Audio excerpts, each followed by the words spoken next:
Comme j'ai dit dans le premier culte, on recommence notre étude de Jacques, de la lettre de Jacques. On a fait les 3 premiers chapitres et maintenant on veut faire le chapitre 4 et 5 et on veut terminer la lettre. Mais je disais également en débutant que dès ce matin, on entre dans un texte qui est difficile en particulier parce que Jacques s'adresse à une situation qu'on ne connaît pas encore ici et que j'espère qu'on ne connaîtra jamais. Jamais. Alors, pour faire un petit résumé, ce que nous avons vu à venir jusqu'ici dans la lettre de Jacques, nous avons vu ces grands thèmes. Nous avons vu que l'épreuve a pour but de purifier la foi afin de nous emmener à la maturité. Et dès le début de la lettre, Jacques nous place en contexte, puisque tout le reste de la lettre va, dans un certain sens, se rapporter à ce thème de la grande maturité. La deuxième chose, c'est que la parole de Dieu, ce qu'on pourrait appeler la loi royale, chez l'apôtre Jacques, ce n'est pas une lettre morte, c'est une lettre vivante qui demande à être pratiquée. Chez Jacques, la notion des œuvres, de la pratique qui découle de la relation avec Dieu est très important. Une troisième chose, Dieu déteste la partialité car elle est en flagrante contradiction avec l'Évangile. Et ça, mes chers amis, Jacques nous le démontre clairement en nous donnant l'exemple d'un riche et d'un pauvre où l'on dit au pauvre, tiens, toi, va t'asseoir là en bas de la tribune, puis on dit au riche, tiens, toi, prends cette place d'honneur. Et Dieu n'accepte pas cette indifférence et cette partialité entre les frères. Et même d'ailleurs, à certains moments dans les lettres de Paul, on retrouve notre Dieu qui va nous juger selon les œuvres, sans partialité. C'est très important. Et on a également ce grand passage sur la foi et les œuvres. La foi et les œuvres. Chez Jacques, comme je vous disais, les œuvres sont fondamentales. Et derrière cette pensée des œuvres, il y a une prémisse, dans un certain sens, qui gouverne la pensée de Jacques. La relation avec Dieu ne sera jamais une relation théorique. C'est une relation vivante et démontrable. Et c'est pourquoi dans l'argumentaire de Jacques, il va aller jusqu'à dire, hey, montre-moi ta foi sans les œuvres. Comment? Essaie de me montrer ta foi sans les œuvres. Et moi, je vais te montrer ma foi par mes œuvres. Mais Jacques va faire une affirmation théologique d'une très haute importance. J'oserais même dire capitale et primordiale. Il va dire, la foi sans les œuvres est morte. Et vous savez qu'en disant cela, Jacques établit la possibilité d'une connaissance de Dieu qui mène en enfer. Les gens peuvent dire connaître le Dieu de la Bible, et Jacques est en train de dire, si cette foi-là ne se manifeste pas dans le contexte où Jacques en parle, eh bien, cette foi-là, elle est morte. Que cette personne-là ne s'attende pas à entrer dans le royaume de Dieu. Et suivant ce grand passage, Jacques va nous donner un exposé sur la langue. La langue, pour Jacques, est jusqu'à un certain point une contradiction. Parce qu'avec la même langue, on peut bénir Dieu et on peut maudire le prochain. Et Jacques nous dit également que généralement, la langue est un feu qui vient, brûler tous les sentiers de la vie. Si vous suivez un peu la politique dans le Journal de Montréal ou dans un autre journal, Le Devoir ou autre, vous allez voir qu'il y a des politiciens qui sont emmenés en cours juste parce qu'ils ont dit 3-4 mots à propos de quelqu'un d'autre. On appelle ça diffamation, Et là, ils sont obligés de payer des sommes de milliers de dollars parce qu'ils ont prononcé 3, 4 mots, 5 mots, 2 phrases. Et là, Jacques est en train de nous dire, la langue est à la source de plusieurs mots. Et ça, mes amis, c'est une réalité. Avez-vous déjà vécu l'expérience de dire une parole que vous auriez pas dû dire? Tu sais, elle vient de sortir, mais Tu voudrais la rattraper, mais c'est trop tard, elle est entrée dans l'oreille de l'autre, et l'autre est profondément blessé. Blessé. Ça, je pourrais vous donner plusieurs exemples, même en tant que père, des paroles que j'ai dites à mes enfants qui les a profondément blessés. Des paroles qui m'ont été dites par des personnes significatives dans ma vie qui m'ont profondément blessé. Jacques était pas un deux de pique là, quand il nous parlait de la langue. La langue, c'est réellement quelque chose de sérieux et jusqu'à un certain point, le texte qu'on va regarder ce matin se rapporte à la langue. Alors, on a un certain résumé des 3 premiers chapitres. Il y a une autre partie qu'on va parler tout à l'heure, mais ici, ce que nous verrons. Ce que nous allons faire, c'est d'entrer dans le chapitre 4. Le chapitre 4 de Jacques est un chapitre mordant. Mordant. Parce que Jacques est en train de nous parler, je ne sais pas s'il nous parle de situations fictives qui pourraient arriver ou s'il nous parle de réalités dans lesquelles il a été lui-même mêlé, mais le texte, il est mordant, il est piquant. C'est pas un texte qui est axé sur le positivisme, mais c'est quand même un texte que la parole de Dieu nous donne afin que nous puissions nous examiner nous-mêmes à la lumière de ce texte et voir à quel point l'Église a besoin de s'aligner de plus en plus sur la volonté de Dieu. Et ce que nous verrons, c'est ceci. Les désirs conduisent inévitablement à la destruction des relations. C'est la partie qu'on va voir ce matin. Une autre chose, la relation avec le monde en rébellion contre Dieu conduit à l'inimitié contre Dieu. Alors, il faudra comprendre ce que Jacques veut dire par le monde ici. Troisièmement, s'approcher de Dieu exige une compréhension de notre propre condition individuelle. Et Jacques va nous parler de cette condition-là. Quatrièmement, c'est celle-ci, les implications de parler contre les autres. Avez-vous déjà parlé contre quelqu'un? Jamais de la vie, vous n'avez pas fait ça, hein? Il y a juste les pasteurs qui font ça. En tant qu'humain, on a tous à un point, on a donné un moment à un autre, parler contre. Écoutez, la semaine passée, j'étais chez mes petits-enfants, puis le petit gars a fait quelque chose, puis là, c'était rendu « Papa, je t'haïs, papa, je t'aime plus, papa, ta, t'es pas correct, ta. » Mon ami, c'est jeune, hein? Mais j'ai pas pu, écoutez, moi j'ai fait ça, j'étais plus jeune que lui. Dernière chose qu'on va voir, c'est la manière de faire du bon commerce. Ça paraît drôle, hein? La manière de faire du bon commerce. Derrière cette pensée-là, Jacques nous présente une vision de l'être humain et de son rapport à la vie. Et lorsqu'on va arriver à ce texte, on va saisir pourquoi il y a tellement de fraude, de mensonges, de tricheries dans le monde des affaires. Parce que justement, dans le commerce, la grande majorité de ceux qui ne connaissent pas Dieu ne transportent pas dans leur vie commerciale cette vision de la réalité que Jacques nous présente. Et ça va devenir très, très, très important. Alors, vous avez un petit peu en perspective ce qui s'en vient dans les prochaines semaines, où on va tenter de regarder le chapitre 4, et on vous parlera du chapitre 5, qui a des couleurs un peu plus d'automne, comme on pourrait dire. Mais nous, on va regarder notre texte ce matin, et préparez-vous, c'est un texte qui est mordant, mais comme j'ai dit, j'espère qu'il va nous emmener à nous sonder nous-mêmes et à nous aligner sur la volonté de Dieu. Jacques nous dit ceci. D'où viennent les luttes? D'où viennent les querelles parmi vous? N'est-ce pas de vos passions qui combattent dans vos membres?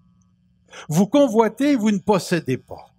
Vous êtes meurtriers et envieux. Vous ne pouvez pas obtenir, vous avez des querelles et des luttes. Vous ne possédez pas parce que vous ne demandez pas. Vous demandez et vous ne recevez pas parce que vous demandez mal, dans le but de satisfaire vos passions. C'est tout un texte. C'est tout un texte. Pour bien comprendre ce texte, il nous faut reculer un tout petit peu au passage qui le précède. Et dans le chapitre 3 de Jacques, Vous vous rappellerez sans doute qu'à un moment donné, Jacques va poser une autre question. Qui est sage et intelligent parmi vous? Chapitre 3, à partir du verset 13. Et il va dire qu'il le démontre par une conduite sage. Et là, il va nous parler de deux types de sagesse. Il va nous parler de la sagesse terrestre. Et il va l'identifier comme étant terrestre, charnelle et démoniaque. Démoniaque. Et ensuite, il va nous parler des œuvres, de rivalité, de jalousie, d'envie, et il va nous parler également de toutes sortes d'actions mauvaises qui se passent lorsque cette sagesse-là prédomine dans la vie de l'Église. Mais il va nous parler aussi de la sagesse d'en haut. Et la sagesse d'en haut reflète le caractère de celui qui est en haut, Dieu. Et cette sagesse-là est toujours caractérisée par des relations qui reflètent le caractère de Dieu. Et c'est pourquoi, dans ces deux types de sagesse, on les reconnaît par leurs fruits, ici. L'une, la dernière phrase, l'une comme l'autre, se discerne par les comportements qu'elle engendre. Et c'est très important pour nous ici de saisir cette réalité-là. Et c'est pourquoi, quand on dit des actions qu'elle engendre, ça nous ramène à la question de la foi sans les œuvres ou la foi par les œuvres. Tout ça est interconnecté et de la loi royale qui demande à être pratiquée. Et la sagesse, l'épreuve pour purifier la sagesse, afin qu'on apprenne à vivre selon Dieu. Tout ça, c'est interconnecté. La langue qui produit de multitudes de problèmes et des comportements terribles, où il ne faut pas que de la même source sorte la contradiction, la bénédiction et la malédiction. Tout ça est interconnecté. Chez Jacques, le chrétien est un homme qui vit son christianisme. Pratico-pratique, ici.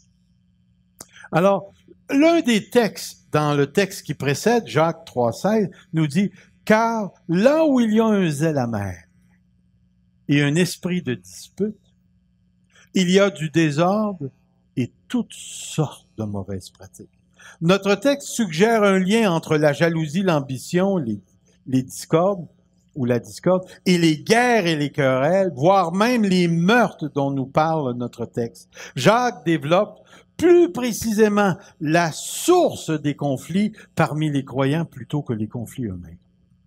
Mais ce qui est important pour nous ici, c'est cette fameuse question que Jacques pose. D'où viennent les luttes et les querelles parmi vous? Le parmi vous ici, là, est-ce que vous saisissez qu'il parle de l'Église? Le voyez-vous?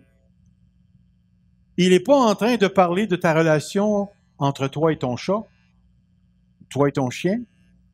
Il parle réellement des relations humaines que nous entretenons entre nous. Ces relations, frères et sœurs, que je souligne et que j'encercle, qui ont une importance, mais une importance capitale pour Dieu. Les gens sauront que vous êtes mes disciples par l'amour que vous avez les uns pour les autres.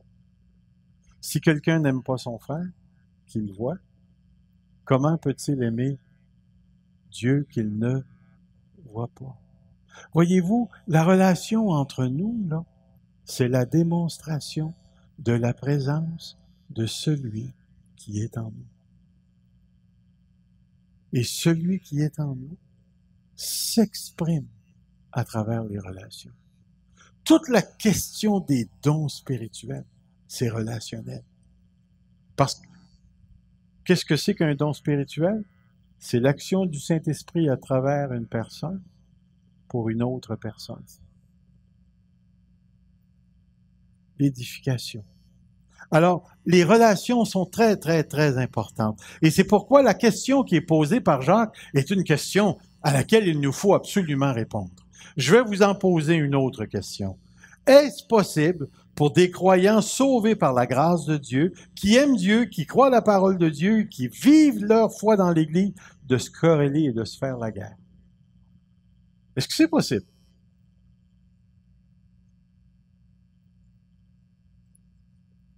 Est-ce possible que deux chrétiens s'engueulent?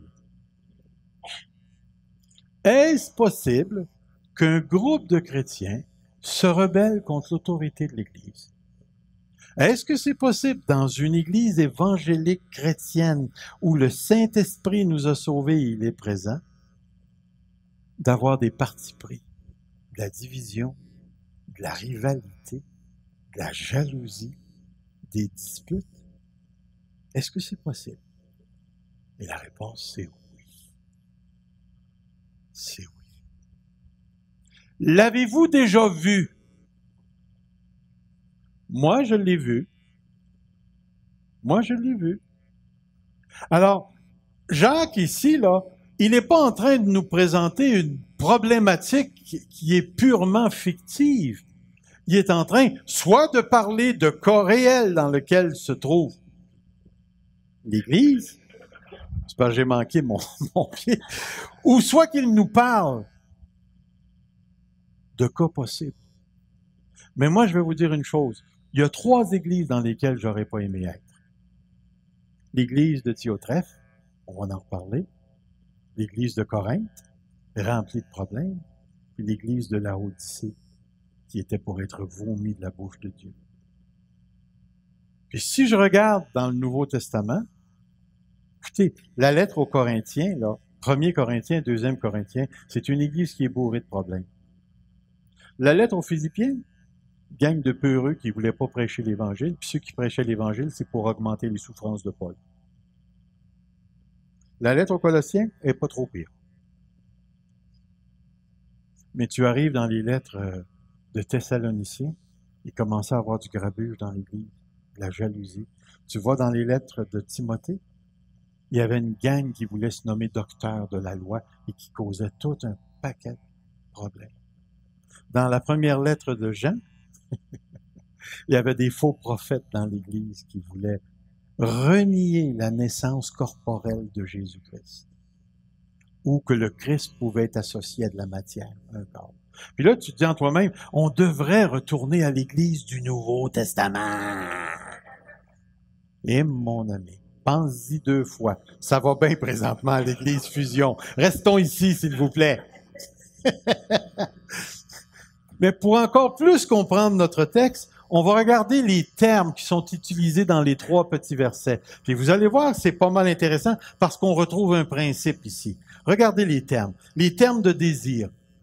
En grec, on a le mot édonné, le mot épituméo, qui est traduit par le mot désir, passion. On a également des termes de conflit qui sont des termes très, très, très intenses. J'ai marqué ici, littéralement, les termes de conflit décrivent l'utilisation des armes de destruction. Figurativement, ces mots présupposent des échanges verbaux violents et brutaux. C'est des termes qui sont terriblement forts. Terriblement forts. Et la 3e partie des termes utilisés, c'est des termes qui ont rapport à l'avoir, à la possession. Et dans un sens, on retrouve cette trilogie du désir. Tu veux avoir quelque chose, et parce que tu ne l'as pas, ça engendre des conflits. J'ai le désir de posséder, et parce que je ne peux pas posséder, conflit. En d'autres mots, c'est comme si un mari disait à sa femme, je veux que tu sois comme ça. Non, je veux pas être comme ça. Ben, je veux rien savoir de toi. Conflit. Ici, vous avez pas un cours en psychologie, et Jacques n'est pas en train de développer une thèse psychologique du désir. Mais ce que nous avons ici, c'est une sorte de trilogie. Le désir de posséder peut conduire à la guerre, peut conduire à la querelle. Le désir de possession. Et quand je parle de possession, naturellement, selon le contexte, on va le voir, vous voulez dépenser pour vos passions, mais ça peut être n'importe quoi. Le désir d'être premier en avant. Le désir d'avoir ma badge de pasteur. Le désir d'avoir mon propre ministère. Le désir qu'on dépense pas d'argent sur telle affaire ou sur telle autre affaire. Le désir peut conduire à des échanges difficiles. Et c'est pourquoi on arrive ici. La réponse de Jacques, la réponse à sa question « D'où viennent les luttes ?» Jacques y répond lui-même « Ne vient-il pas de vos passions qui combattent dans vos membres ?» Il est intéressant de constater que Jacques ne nous parle pas des sujets de conflit, mais plutôt de la source de ces conflits, que Jacques attribue au désir. Et ce qui est intéressant ici, c'est que quand vous prenez un seul mot et vous voulez voir un peu la portée sémantique de ce mot-là, vous regardez dans d'autres versions de la Bible et vous arrivez à quelque chose de pas mal intéressant. Je vous place 4 traductions différentes françaises du texte.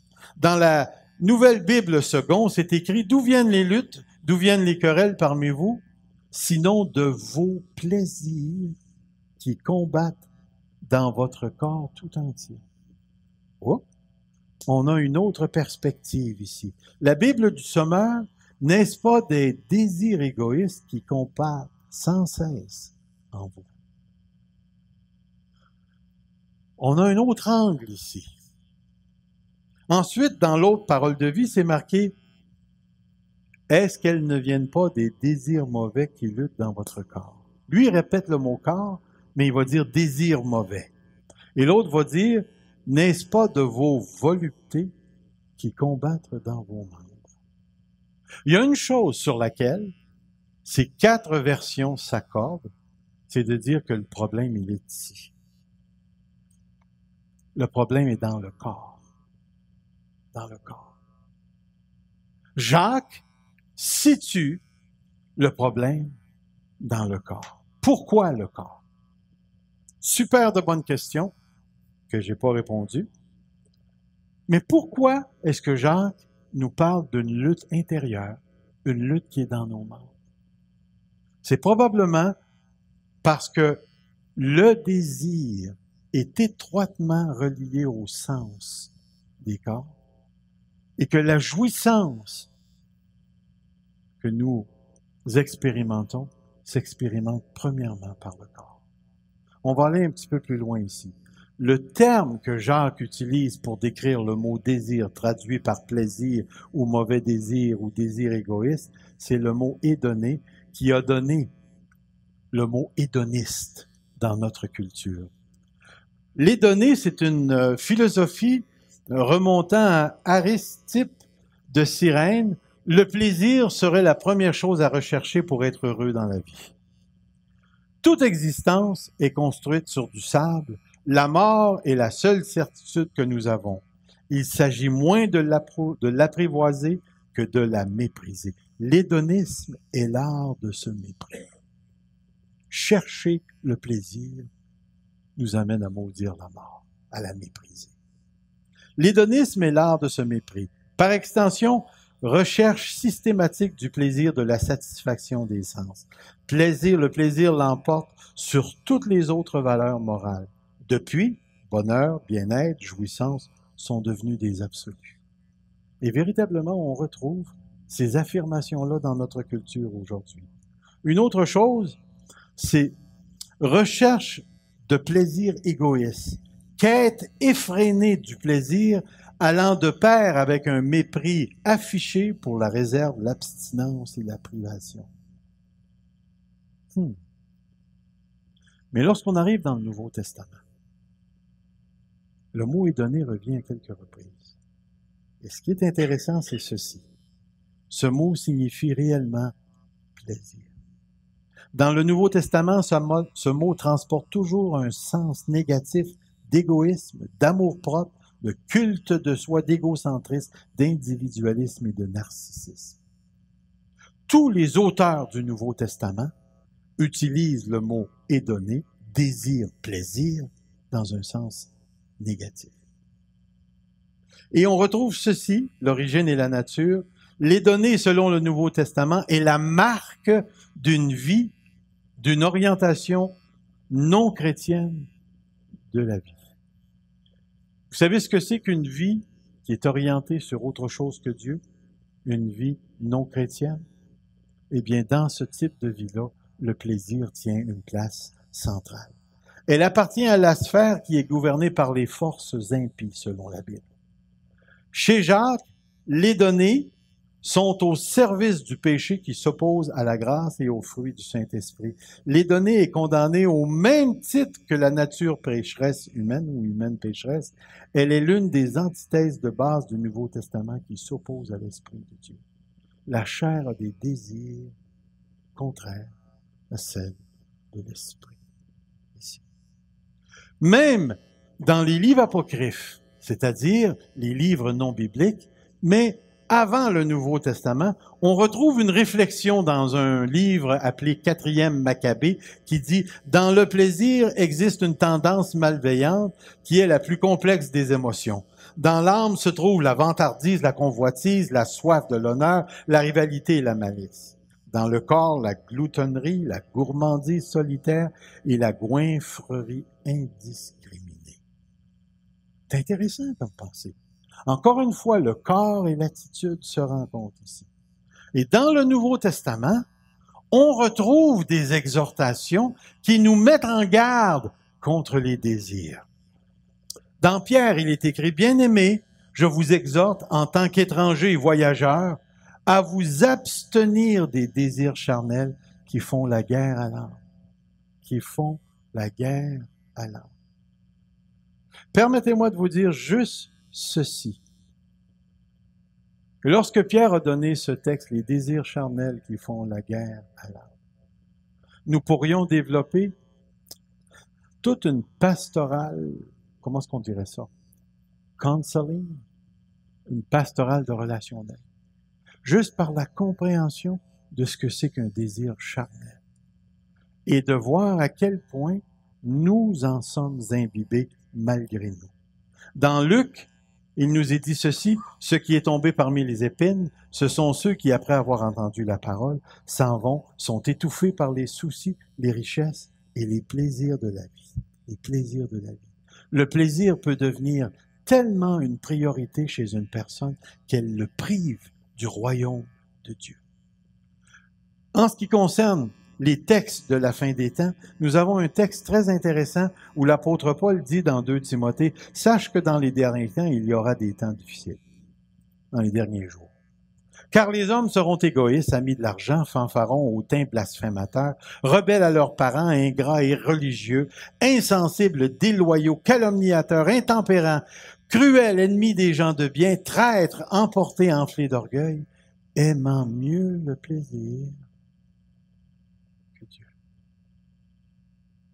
Quand je pense à ce verset-là, je pense à une période de ma vie où j'ai fait de l'évangélisation porte à porte à Sorel-Tracy, quand on a débuté l'église de Sorel-Tracy. Hey, on remonte loin, là. Julie est venue au monde à Sorel-Tracy, donc ça va faire plus de 30 ans. Et puis j'arrive à une porte, je cogne, je dis « Monsieur, je m'en viens vous présenter l'évangile de Jésus-Christ, le salut, que Dieu... » Puis le gars, tout de suite, il m'a arrêté, pouf! Il m'a dit « Ton évangile, vas-tu m'empêcher de coucher avec les femmes? » J'ai dit « Oui. » Il referme la porte.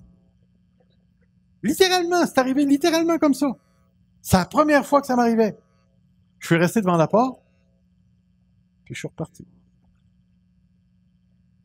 Il y avait une impossibilité de recevoir l'Évangile, parce que le plaisir était plus important que Dieu, que le salut chez cette personne. Alors, si la parole de Dieu nous parle d'une manière négative des désirs, devons-nous conclure que Dieu est contre le désir et le plaisir? Êtes-vous sûr, avec tout ce qu'on a vu ce matin?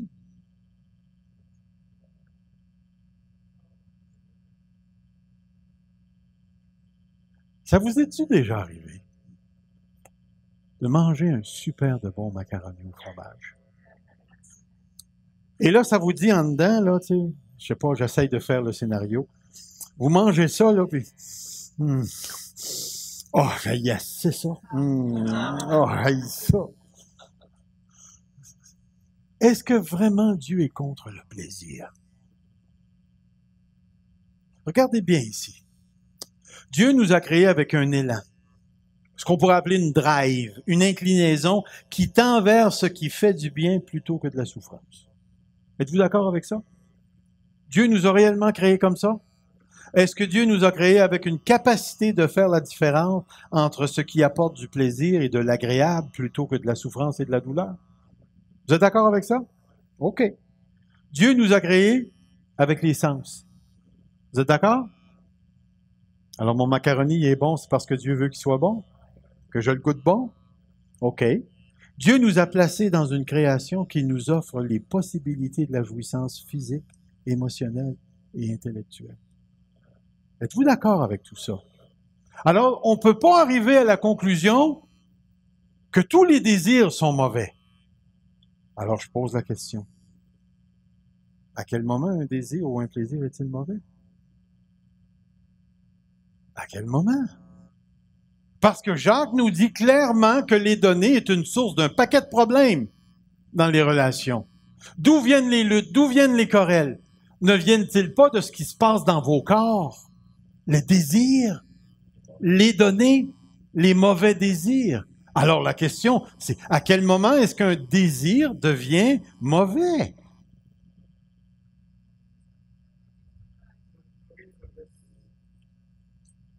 Je vais vous donner une suggestion. Je pense qu'elle résumerait pas mal tout ce qu'on pourrait dire ici. Un désir ou un plaisir est mauvais lorsqu'il transgresse la volonté morale et révélée de Dieu.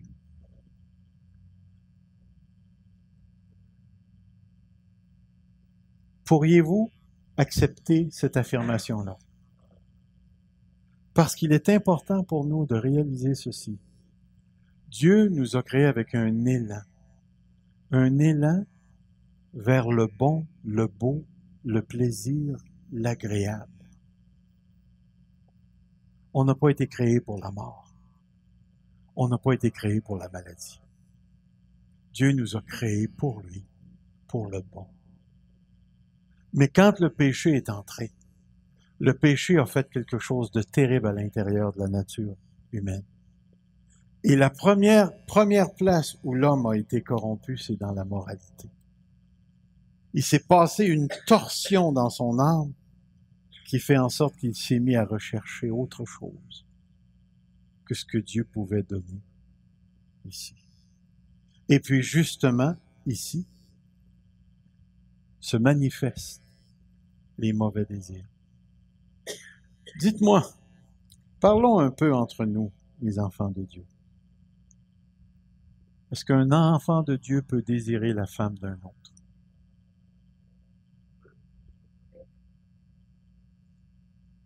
Alors, je vais préciser ma question. As-tu déjà désiré la femme d'un autre? As-tu déjà convoité sexuellement la femme d'un autre? Et toi, madame, as-tu déjà convoité quelqu'un d'autre? Voyez-vous que la réponse n'est pas pareille? Parce que là, ce sont nos consciences qui sont touchées. Êtes-vous d'accord avec moi que Dieu a créé le sexe? On n'est pas des êtres avec une sexualité. On est des êtres sexuels. Et êtes-vous d'accord avec moi qu'il y a des périodes de nos vies où cette machine-là, ça marche en tabarouette? Et que ça marche ici? Et qu'ils nous ont dit à quel point les hommes pensent au sexe dans une journée? Avez-vous déjà regardé d'autres femmes? Avez-vous déjà regardé d'autres hommes? Et pourtant, le sexe est une super de bonne affaire. Ça nous vient de Dieu. Voyez-vous, juste par cette question-là, lorsque Jacques dit qu'ils combattent dans vos membres, dans vos corps, vous savez tout de suite de quoi on parle. Vous le savez. Pour la simple raison que chacun d'entre nous le vit, c'était donné à l'intérieur de nous. Et il y a même une version qui va aller dire qui combat sans cesse. Moi, là, les données fonctionnent à toutes les fois que je rentre chez un Tim Hortons. J'ai toujours aimé manger.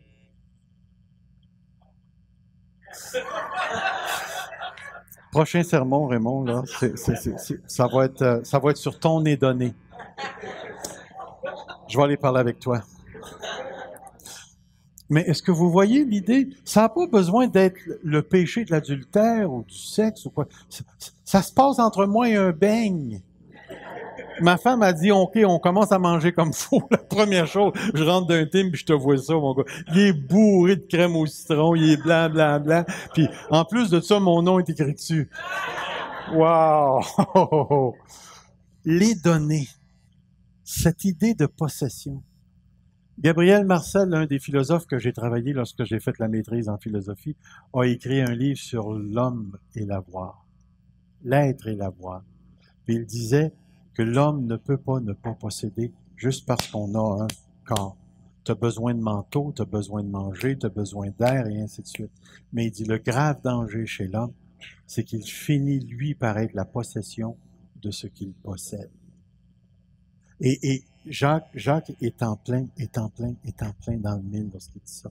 Puis, quand on raconte tout ça, frères et sœurs, là, on n'est pas en train de faire une psychologie de l'individu. Jacques, il rattache ça à la manière dont l'Église vit. C'est dans l'Église que les données se manifestent chez Jacques. Pourquoi les querelles entre les chrétiens? Pourquoi la guerre dans une Église? Mais allez fouiller, puis vous allez voir que quelque part, il y a quelqu'un avec un désir frustré qui veut avoir, puis l'Église lui donne pas. Puis là, il veut l'avoir. Et là, mon ami, ça part, la rivalité, la dispute, la jalousie, l'envie, la guerre, les partis pris et tout ce que vous voulez. Ça se passe dans les organismes chrétiens, ça se passe dans les écoles chrétiennes. Où on a été mis au courant, nous, par notre fille Julie, des affaires qui se passent. Et là, tu te dis en toi-même, wow, les données, c'est quelque chose d'extrêmement sérieux. Et c'est pourquoi Jacques dit, vous convoitez, vous ne possédez pas, vous êtes meurtrier. Meurtrier? Comment est-ce qu'on va comprendre le mot meurtrier? C'est sérieux, là. Est-ce que Jacques parle d'un littéralisme complet? Est-ce que vraiment les chrétiens, là, rentraient le dimanche matin avec des couteaux, puis là, il y en avait un qui était mort dans les toilettes, puis on faisait le funérail le samedi après? Je pense pas. Je pense pas. Le mot peut être utilisé de trois façons. Il peut être utilisé littéralement, figurativement ou aphoristiquement.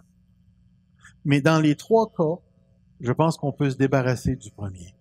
Vous savez que dans les Écritures, Jésus le fait aussi. Hein? Regardez, vous avez entendu qu'il a été dit aux anciens, « Tu ne tueras point. Celui qui tuera mérite d'être puni par les juges. » Mérite d'être puni par les juges. Mais moi, je vous dis que quiconque se met en colère, qu'est-ce qu'il sous-entend ici? Que la colère est au même titre que le meurtre. Dans un autre texte, Jean va aller jusqu'à dire, quiconque est son frère, remarquez les mots. T'es mon frère et je t'haïs. Je peux pas te sentir. Puis quand je pense à toi, tout ce que j'ai envie de faire, ouf, tu vas être bleu quand je vais te lâcher. Puis laissez-moi vous dire que ça l'arrive. Avez-vous déjà tué quelqu'un dans pensée? Quand j'ai eu ma grosse crise dans les années, la quarantaine, il y a des pasteurs que j'ai tués en pensée. Je les ai littéralement tués dans ma pensée. Avec une très grande jouissance. J'étais animé d'une colère qui m'avait aveuglé à tel point que j'ai pensé les tuer. Puis là, tu te dis en toi-même, tu es un enfant de Dieu, tu es habité par le Saint-Esprit. Frère, il n'y a plus grand-chose qui m'étonne de la part des chrétiens. J'ai juste à regarder ma propre vie. Et je le vois à l'intérieur de moi. Ces possibilités de les donner. Du désir frustré qui veut absolument avoir ce qu'il veut. Au point de dire, ah, tu te mets dans mon chemin, tu vas te faire tasser. Parce que moi, c'est ça que je veux. Ça se manifeste. Je vous ai déjà raconté l'histoire du hot dog puis de mon frère Alain. Je vous ai jamais conté ça.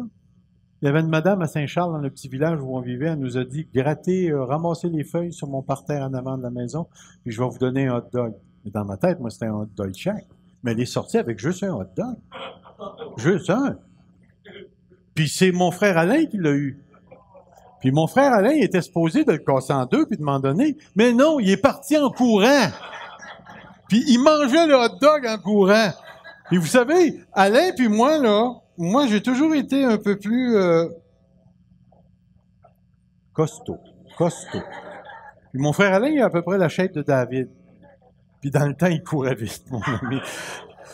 La seule manière que je pouvais le pogner, c'est quand je le pognais de dos. Mais là, il était parti avec le hot dog, mon ami. Moi, j'étais en arrière. Puis écoute, il m'avait privé de mon hot dog, de ma moitié de hot dog. Je voulais l'avoir. Puis là, je criais. Vous connaissez l'expression crier comme un charretier? Hey, on était dans le petit village, sur la rue Théroux. Les gens sortaient dehors pour voir s'il y avait eu un drame ou quelque chose, parce qu'il y avait quelqu'un qui criait comme un fou pour la moitié d'un hot dog. Les données. J'aurais pu... Hey, pouvez-vous vous imaginer ce qui se serait passé si j'avais rattrapé mon frère? Il n'aurait pas juste mangé le hot dog.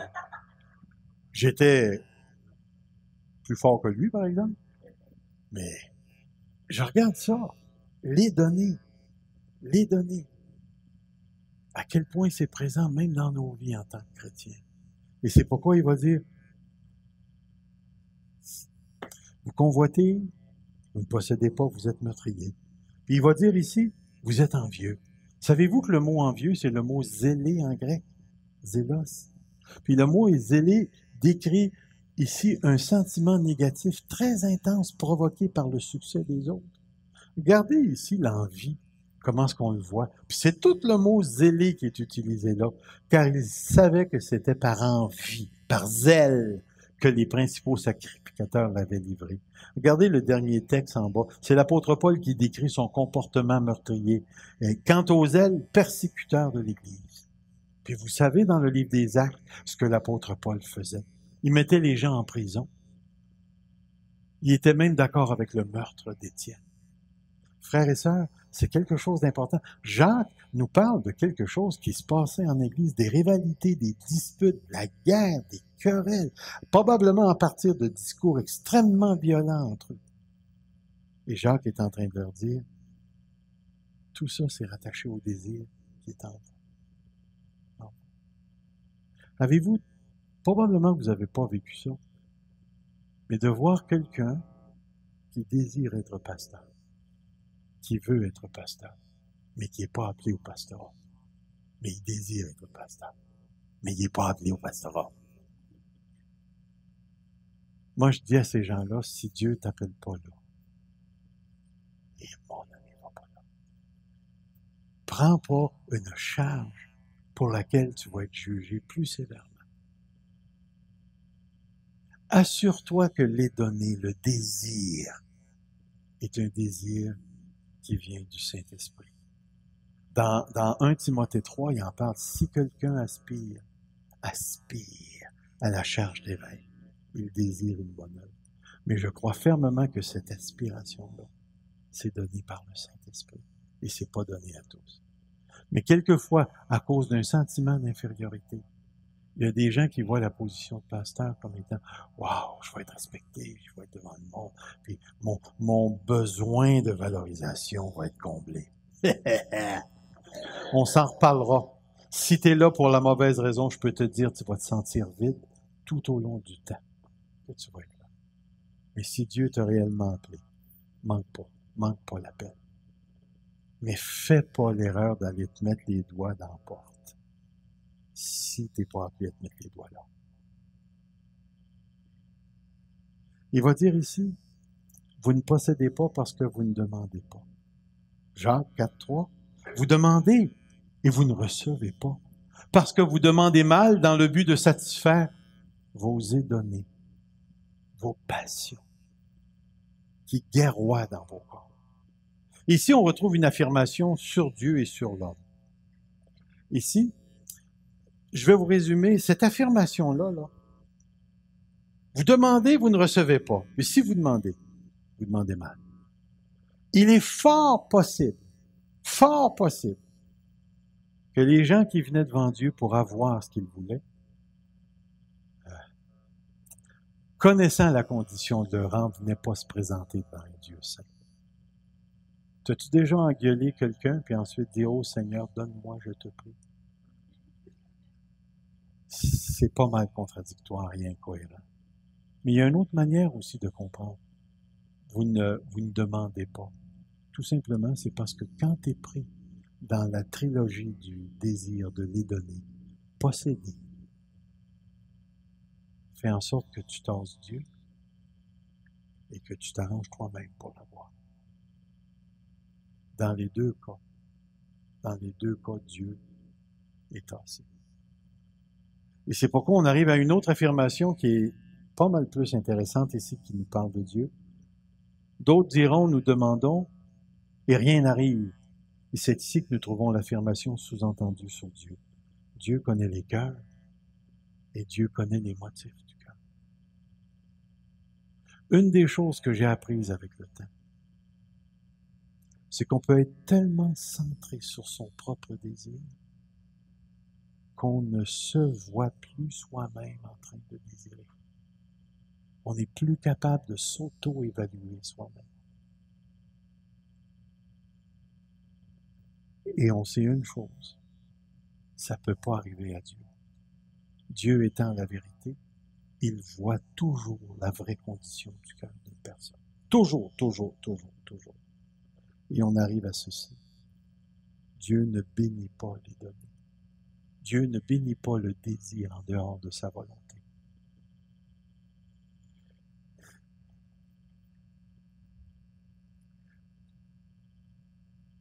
L'une des pédagogies de Dieu, l'une des manières dont Dieu se sert pour enseigner, c'est de livrer un de ses enfants à ses propres désirs.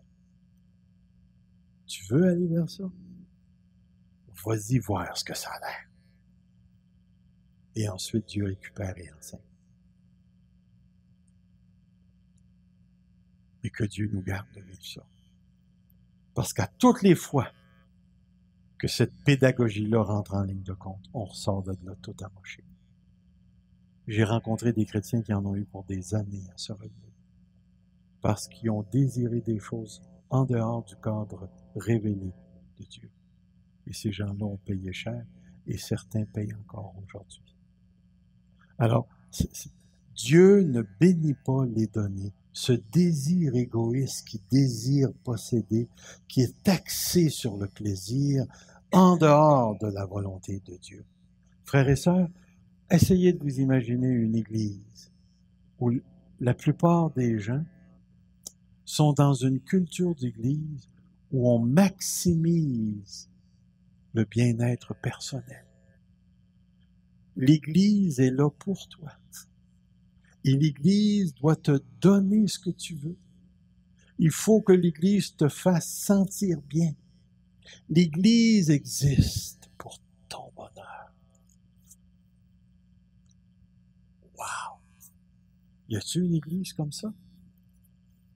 La plupart des églises qui vont arriver à maximiser le désir humain, ce sont généralement des églises qui ont dévié de la prédication de l'Évangile et qui vont mettre beaucoup plus l'emphase sur le bien-être de l'être humain. Et on a réellement besoin de se protéger de cette chose-là. C'est pourquoi on arrive à cette conclusion. Si les motifs dans la prière sont d'une importance capitale pour Dieu, il nous faut nous examiner et prendre conscience de ce qui nous anime réellement. Réellement. Réellement. Et cette prise de conscience-là, elle est une véritable bénédiction lorsqu'elle nous est accordée. Pourquoi tu veux ce que tu veux? Juste pour vous donner un exemple de ce que je veux dire par ça, quelquefois, il y a des couples qui viennent me voir, ils sont en chicane. J'espère que vous n'avez jamais vécu ça, une chicane de couple. Et là, je pose la question suivante. Quand ça va réellement pas bien, la question que je pose, c'est, la veux-tu, cette relation-là? Parce que généralement, là, quand les couples viennent voir un thérapeute, ils vont se concentrer sur ce qui ne marche pas. C'est elle, a fait oh, puis lui, il fait ci, puis il fait ça, puis c'est toujours concentré sur le soi-disant problème. Mais quand tu vas un petit peu plus profond et que tu poses la question, la veux-tu réellement, cette relation-là? Tu entres dans une région du cœur où l'hypocrisie devient impossible. Tu peux essayer de te cacher. Tu peux dire oui, je la veux, mais ça, tu vas me dire ça à moi. Lui, là, il le sait. Il le sait. Savez-vous pourquoi je pose la question? Parce que si la personne ne veut pas la relation, il n'y a rien qui peut être fait pour régler le problème. Il n'y a aucun problème qui se règle, à moins qu'une personne désire profondément la relation avec l'autre. Et savez-vous que c'est la même chose pour l'Église? Si je vous pose la question, pourquoi vous venez à l'Église Fusion? Pourquoi? Pourquoi êtes-vous ici ce matin? Ça nous amène à sonder profondément nos cœurs. Ah, moi, je suis là parce que la louange est bonne. Juste ça. T'es là juste pour ça. Je parlais au premier culte, je leur disais, on veut voir des signes, des prodiges et des miracles dans l'Église. Êtes-vous d'accord avec ça? Pourquoi on veut voir ça? Si Dieu n'en fait pas, ça va-tu changer quelque chose dans nos vies? C'est quoi le vrai motif de rechercher les signes, les prodiges et les miracles? On a des personnes qui vieillissent ici, et c'est-tu juste parce qu'on a des malades? Qu'on veut des guérisons dans l'Église? Ou bien il y a d'autres choses? C'est que notre vrai, véritable motif, c'est de s'aligner sur la volonté d'un Dieu qui nous donne des centaines et des centaines et des centaines d'âmes dans la ville de Granby et dans les alentours. Qu'on veut voir des signes et des prodiges parce qu'elles sont associées et qu'ils sont associés à la prédication de l'Évangile et non pas à la simple satisfaction du croyant et de la peur de la mort. Pourquoi? Voyez-vous, ces questions-là nous amènent à sonder nos cœurs à une profondeur. Et c'est pourquoi c'est important, comme Jacques, d'où viennent les luttes, réaliser d'où ça vient. Et Jacques maximise sur les données. Les questions se posent pour nous aussi. Si les motifs dans la prière sont d'une importance capitale pour Dieu, nous pouvons choisir des motifs qui honorent Dieu et qui croient à l'obtention d'une réponse à nos prières. Comprenez, Dieu veut bénir. Et Dieu veut des motifs qui coïncident à ses dons, à ses réponses. Alors, les motifs, c'est quelque chose qui ne sont pas absolus, ça se change. Et on peut les changer volontairement dans notre pensée. Et c'est pourquoi ici, réellement comprendre ce qui nous anime en tant qu'Église et réellement comprendre qu'on peut choisir les motifs qui nous animent, peut faire toute la différence. Présentement, l'Église Fusion va bien. On a 3 ans d'existence. 3 ans d'existence. Et laissez-moi vous dire, je crois fermement que Satan a déjà préparé sa stratégie pour la destruction de notre Église. Il a déjà préparé des personnes qui vont venir dans cette Église pour semer de la dispute, du doute, parler contre les autres, de la réprimande, de la calomnie, et ainsi de suite. Il y en avait dans l'Église. Même l'apôtre Paul avertit les Éphésiens en disant qu'il va y en avoir parmi vous des loups qui vont se lever. Il y en a qui vont venir de l'extérieur, puis il y en a qui vont émerger. On le voit dans la première lettre de Jean. Ils étaient parmi nous, mais ils n'étaient pas des nôtres. Satan a déjà décidé que l'Église Fusion allait trop bien. Et ça ne m'étonnerait pas qu'à un certain moment donné, on soit obligé de mettre notre pied à terre et de dire, oups, ça sent la chicane, ça sent la querelle dans ce coin-là. Il va falloir qu'on aille mettre notre pied à terre et qu'on règle ça. Le jour, frères et sœurs, où vous entendrez de la zizanie, de la calomnie, de la jalousie, il faudra intervenir. Parce que Dieu est un Dieu saint et Dieu nous donne une harmonie. Et la paix, les bonnes relations, c'est semé par ceux qui recherchent continuellement la paix. La paix. qui recherche la sainteté et la paix. Alors c'est pourquoi je termine en disant ceci, il ne faut jamais que l'Église Fusion tombe dans le piège de les donner. Il ne faut jamais que l'Église Fusion soit reconnue comme une Église querelleuse, mais plutôt comme, là j'ai fait une faute, artisan de paix. Artisane de paix. Il faut que notre assemblée soit reconnue pour la paix qu'elle apporte, la guérison de l'âme qu'elle apporte.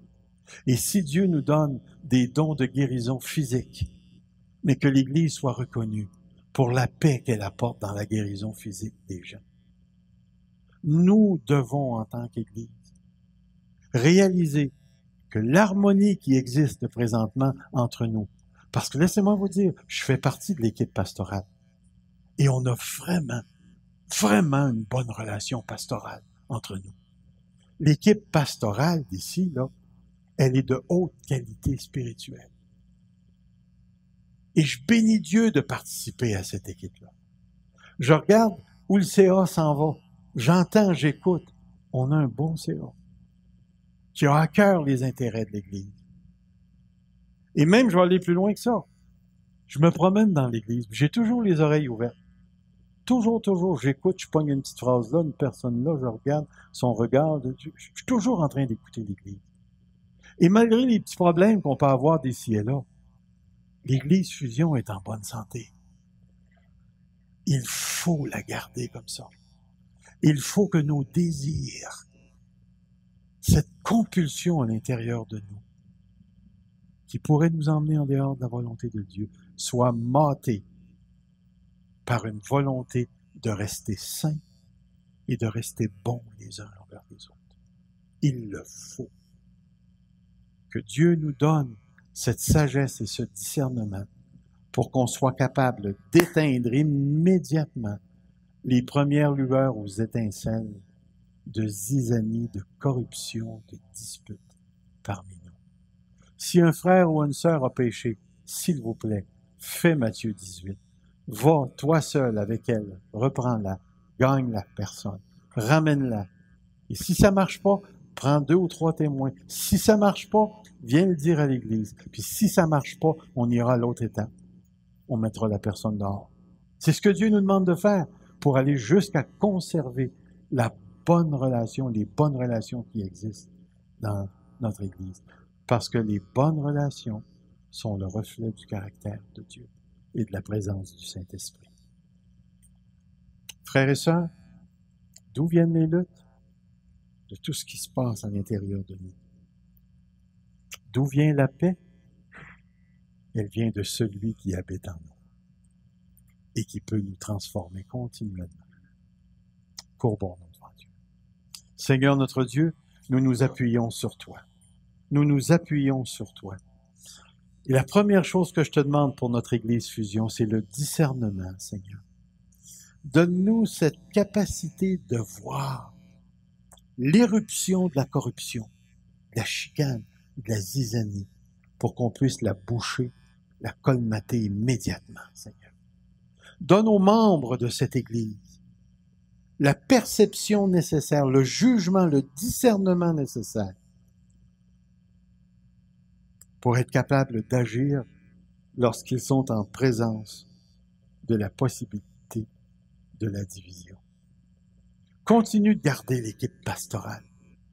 Ces liens serrés et bons qu'on vit présentement, ça protège ton peuple.